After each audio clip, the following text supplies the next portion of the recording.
غریب نواز فرماتے ہیں کہ بروں کی صحبت بدی کرنے سے بدتر ہے، یعنی گناہ کرنے سے بدتر ہے۔ اور فرماتے ہیں یہ دیکھیے اللہ کے دوستوں کی علامت، فرمائے جو خدا کا دوست ہے اس میں 3 خوبیاں ہوتی ہیں، جس میں 3 خوبیاں وہ سمجھ جائے کہ رب نے مجھ سے دوستی کر لی، مجھے اپنا دوست بنایا۔ فرمایا سب سے پہلی چیز، فرمایا سخاوت ہو تو دریا جیسی ہو۔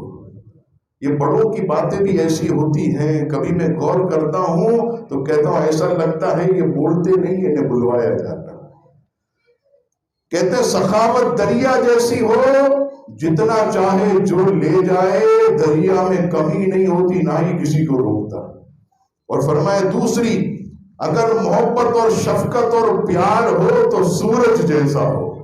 آپ دیکھیے سب پر اپنی کرنیں بکھیرتا ہے، غریب ہو، امیر ہو، دشمن ہو، دوست ہو، زمین ہو، باغات ہو، صحرا ہو، درخت ہو، سب پر سورج اپنی کرنیں بکھیرتا ہے۔ تو میرے غریب نواز فرماتے ہیں کہ شفقت اور پیار ہو تو سورج کی طرح۔ اور تیسری چیز فرماتے ہیں اے بندے عاجزی ہو تو زمین کی طرح۔ کتنی طاقتور ہے لیکن جب دیکھ تو جھکی ہوئی ملے گی، جب بھی دیکھے گا جھکی ہوئی۔